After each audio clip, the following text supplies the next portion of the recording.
Hello all welcome back to Yashaswini Vamshika cooking and tips channel. అందరూ ఎలా ఉన్నారండి? నేనైతే సూపర్గా ఉన్నాను, మీరు కూడా సూపర్గా ఉన్న హార్ట్ఫుల్గా అయితే కోరుకున్నాను.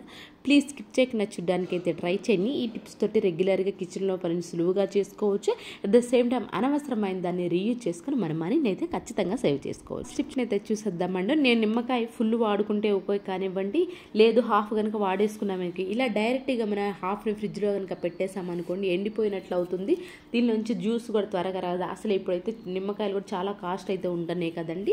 అయితే మనకి ఎన్ని రోజులైనా సరే కానీ ఫ్రెష్గా ఉండాలి, అలాగే నిమ్మకాయ జ్యూస్ పిండినంత రావాలి అనుకుంటే మాత్రం ఈ విధంగా మిగిలిపోయిందని బాటిల్ క్యాప్స్ కనుక ఉంటాయి అనుకోండి, ఏదైతే మనకి కొంచెం ఈ సైజులో ఉన్న నిమ్మకాయని తీసేసుకొని బాటిల్ క్యాప్లోకి ఏ సైజు అయితే నిమ్మకాయ ఉంటుందో ఆ సైజులో కనుక పెట్టేసి ఫ్రిడ్జ్లో కనుక పెట్టేసి అనుకోండి లాంగ్ టైం మనకు ఫ్రెష్గా ఉంటుంది, జ్యూస్ కూడా ఎక్కువైతే వస్తుంది. పెన్ రీఫిల్ అయిపోయిన తర్వాత మనం పెన్ని అనవసరం అని చెప్పేసి పడేస్తూ ఉంటాం కదండి. అయితే ఈ క్యాప్తో ది బెస్ట్ టిప్ని అయితే తీసుకొచ్చేసాను. దేవుడు గదిలో పూజ గదిలో మనం ఏం చేస్తాం, ఇలా ఆయిల్స్ వాడుతూనే ఉంటాం దీపారాధన కోసం. అయితే కొన్నిసార్లు ఏమవుతుందంటే ఎక్కువ అనేది ఒలికిపోతూ ఉంటుంది కదా, దీపారాధన ప్రమిదుల్లో కంటే ఎక్కువ ఒలికిపోతూ ఉంటుంది, అదే కిందంతా పడిపోయి వేస్ట్ అయిపోతూ ఉంటుంది. అలా మనకి ఎంత క్వాంటిటీ కావాలో అంత పడాలి అనుకుంటే మాత్రం ఈ విధంగా అయితే ట్రై చేయండి. క్యాప్కి ఈ విధంగా స్క్రూ పెట్టేసి నేను హోల్ అయితే చేసేసానండి. మన పెన్ క్యాప్స్ ఉంటాయి కదా, ఈ విధంగా పెట్టేశాను. పెన్ క్యాప్ బ్యాక్ సైడ్ ఈ విధంగా పెట్టేసేసి క్యాప్ కనుక తీసేసామనుకోండి మనకి ఎంత క్వాంటిటీలో కావాలో అంత పడుతుంది. ముందు పెన్ క్యాప్ అది ఉంటుంది కదా, ముందైతే తీసేసి లోపలికైతే పెట్టేసేసానండి. దీని ద్వారా ఏంటి అని అంటే మనకి ఎంత ఆయిల్ పడాలో అంతే పడుతుంది, మనకి అనవసరంగా కింద పడే ఛాన్స్ కూడా అయితే ఉండదు. ఇలాంటివి ఏంటంటే ఆయిల్వి ఇప్పుడు ఆన్లైన్లో మనకి అవైలబుల్లో ఉంటున్నాయి, రూపాయి ఖర్చు లేకుండా అనవసరంగా పడేసే పెన్ క్యాప్స్తోనే ఇలాగ మనకు ఆయిల్ పంపేది ఈజీగా తయారు చేసుకోవచ్చు అండి. ఎవరికైనా యూస్ఫుల్గా అనిపిస్తే మాత్రం ట్రై చేయండి. ఐ హోప్ ఈ టిప్ అయితే నచ్చిందని, నచ్చితే కనుక ప్లీజ్ ఒక లైక్ చేసి నా ఛానల్ సపోర్ట్ చేయండి. అండ్ నెక్స్ట్ వచ్చేసేసి కొన్నిసార్లు మనకి కిచెన్లో బొద్దింకలు కనుక ఎక్కువ లేదంటే బల్లులు ఎక్కువ కనుక ఉన్నాయనుకోండి, ముఖ్యంగా చపాతీ రోలర్ కానివ్వండి, చపాతీ పీట కానివ్వండి, డైరెక్ట్గా మనం పెట్టేసామంటే బొద్దింకలు పాగుతాయి, మళ్ళీ హెల్త్ ఇష్యూస్ అనేవి వస్తూ ఉంటాయి. ఆ జరగకుండా ఉండాలంటే ఇలాంటి ప్లాస్టిక్ కవర్లో కనుక వేసి పెట్టేసామనుకోండి, ఇదేంటి కట్టేసాము అనుకోండి, ఎడ్జ్లు అనేవి మనకి బొద్దింకలు అనేవి పాకుండా సేమ్ దోశ పన్ను కూడా ఇలాగే చేసేసుకోవచ్చు అండి. దానివల్ల ఏంటంటే కొంచెం బొద్దింకలు ఎక్కువగా ఉన్నా బల్లులు ఎక్కువగా ఉన్నా దానిపైన పాకకుండా కవర్ ఉంటుంది కాబట్టి దానిపైన పాకకుండా అయితే ఛాన్స్ అయితే ఉంటుంది. అండ్ నెక్స్ట్ టిప్ వచ్చేసేసి మనకి ఏదైనా స్టోరీ బుక్ కానివ్వండి, లేదంటే ఏమైనా పిల్లలు ఏంటి అంటే ఒక పేపర్లో క్వశ్చన్స్ ఉంటే ఒక బుక్లో ఏంటంటే బ్యాక్ సైడ్ కనుక ఆన్సర్స్ కనుక అటు ఇటు తిప్పుతూ ఉంటారు, అది పేపర్ ఇలా చేతితో కనిపించి ఇలా కొంచెం డిస్టర్బెన్స్ కూడా అవుతూ ఉంటారు. ఆ పేపర్ కొన్నిసార్లు మిస్ అవుతుంది కూడా, ఆ పేపర్ ఎక్కడుందో అనేది కూడా మిస్ అవుతూ ఉంటుంది. అలా జరగకుండా ఉండాలి, మనకి ఎక్కడైతే ఆన్సర్ షీట్ ఉందో అది బ్యాక్ సైడ్ ఈజీగా తిప్పుకోవాలి అనుకున్నప్పుడు ఈ విధంగా బట్టల క్లిప్ ఉంటుంది కదండి, ఓన్లీ బట్టలకు మాత్రమే యూజ్ చేస్తూ ఉంటాం కదా. అయితే ఇక్కడ మనకి ఏంటంటే బుక్కి పెట్టుకున్నామే అనుకోండి, మనకి ఈజీగా అటు ఇటు టర్న్ చేయడానికి కూడా సింపుల్గా ఉంటుంది, ఎక్కువ కష్టపడకుండా మన పని అనేది చాలా ఈజీగా అయితే అయిపోతుంది. అండ్ నెక్స్ట్ టిప్ వచ్చేసి బియ్యం ఏంటంటే కొన్నిసార్లు ఊరికే మనకి పురుగు పట్టే ఛాన్స్ అయితే ఉంటుంది కదా, అలా పురుగు పట్టకుండా ఉండాలి అని అనుకుంటే మాత్రం ఈ విధంగా అయితే ట్రై చేయండి.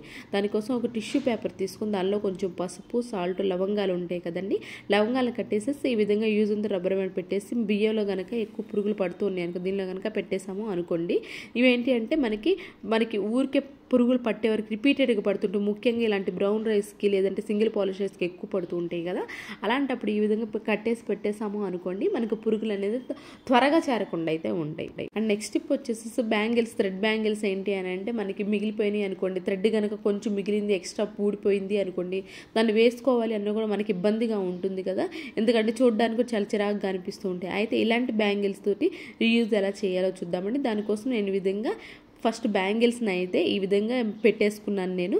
ఆ తర్వాత ఇలాంటి టేప్ ఉంటుంది కదండి, షైనింగ్ టేప్ అనేది ఫస్ట్ నేను ఎక్కడెక్కడ పేస్ట్ చేసినాను చూడండి, ఫస్ట్ కింద రెండింటికి కలిపి పేస్ట్ చేసేసాను, అంటించేసాను. ఆ తర్వాత పైన వాటికి కూడా ఈ విధంగా అంటించేసేసాను. మంచి డెకరేషన్ ఐటమ్ అయితే తయారైపోతుందండి.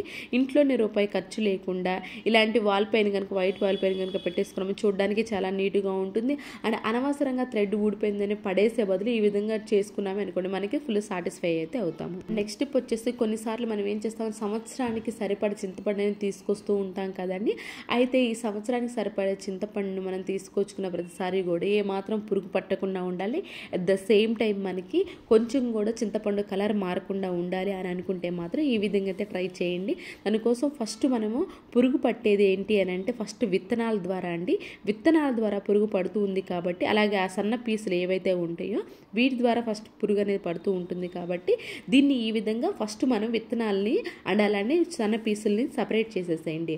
ఆ తర్వాత మీరు దీని లోపల కావాలంటే లేయర్గా సాల్ట్ కూడా వేసేసుకొని ఫ్రిడ్జ్లో కనుక పెట్టేసుకున్నామే అనుకోండి, లేదు అంటారా సపరేట్గా అయినా సరే విడిగా బయట పెట్టినా కానివ్వండి, సాల్ట్ కనుక చల్లేసి కొంచెం పసుపు చల్లేసి ఆ తర్వాత సపరేట్గా కనుక పెట్టేసుకున్నామే అనుకుని ఎన్ని ఇయర్స్ అయినా కానివ్వండి మనకి కొంచెం కూడా పురుగు అనేది పట్టకుండా ఉంటుంది, కలర్ కూడా చేంజ్ అవ్వకుండా ఉంటుందండి. ఇన్ కేస్ మీరు ఫ్రిడ్జ్లో కనుక చింతపండు పెట్టేసుకున్నారే అనుకోండి, మీరు కొంచెం క్వాంటిటీలో ఒక 1 వీక్ సరిపడా లేదంటే ఒక 1 మంత్కి సరిపడా తీసి ముందే బయట పెట్టేసుకోండి. దానివల్ల ఏంటి ఫ్రిడ్జ్లో పెట్టేసుకుంటే ఏమవుతుందంటే చింతపండు కొంచెం పులుపు తగ్గుతుందండి. కాబట్టి మనం 1 మంత్కి సరిపడా తీసి పెట్టేసుకున్నామే అనుకోండి, మనకి ఎక్కువ క్వాంటిటీలో ఉంది కాబట్టి ఫ్రిడ్జ్లో కానీ సపరేట్గా పెట్టేసుకున్నా కానివ్వండి పురుగు పట్టకుండా ఉంటుంది. అట్ ద సేమ్ టైం మనకి కావాల్సిన పులుపు కూడా ఉంటుంది. ఈ సింపుల్గా ఈ విధంగా చింతపండు కనుక స్టోర్ చేసుకున్న అనుకోండి ఎన్ని ఇయర్స్ అయినా కానివ్వండి మన చింతపండు పాడవకుండా ఉంటుంది, పురుగు కూడా పట్టకుండా ఉంటుంది, కలర్ కూడా చేంజ్ అవ్వకుండా మంచి పుల్లగా కూడా ఉంటుంది. ఐ హోప్ ఈ టిప్ కూడా నచ్చిందని. నచ్చడానికి మీకు ఏది బాగా నచ్చింది అనేది కామెంట్ బాక్స్లో కమెంట్ చేయండి. అండ్ నెక్స్ట్ వచ్చేసి టైల్స్ పైన వాటర్ కనుక పడి అనుకోండి, దాన్ని డైరెక్ట్గా స్వీప్ చేసాము అనుకోండి, ఊడ్చామనుకోండి, చీపురు కూడా తడి అయిపోయి చీపురు త్వరగా పాడవుతుంది. అట్ ద సేమ్ టైం ఏంటంటే స్మెల్ కూడా వస్తూ ఉంటుంది. అలా మనకి చీపురు పాడవకుండా ఉండాలి, అలాగే వాటర్ అనేవి మొత్తం నీట్గా క్లీన్ అవ్వాలనుకుంటే మాత్రం మీరు ఊడ్చేటప్పుడు ఎక్కడైతే తడిగా వాటర్ ఉన్నాయో అక్కడ చీపురుకి కవర్ కట్టేసి ఆ తర్వాత కనుక ఊడ్చేసారనుకున్న వాటర్ని మనకి చీపురుకి తడవకుండా ఉంటుంది. అట్ ద సేమ్ వాటర్ కూడా నీట్గా క్లీన్ అయిపోతాయి. ఈ సింపుల్ ట్రిక్ని ఎవరికైనా యూస్ఫుల్గా అనిపిస్తే మాత్రం ట్రై చేయండి. ఇవేనండి ఈరోజు టిప్స్ ట్రిక్స్. యూస్ఫుల్గా అనిపించే మాత్రం ఇవన్నీ ట్రై చేయండి. ఏది మీకు బాగా నచ్చింది అనేది కామెంట్ బాక్స్లో కమెంట్ చేయండి. లైక్ చేయండి, షేర్ చేయండి, సబ్స్క్రైబ్ చేసుకోవడం మాత్రం అస్సలు మర్చిపోకండి. Thank you so much for ever watching.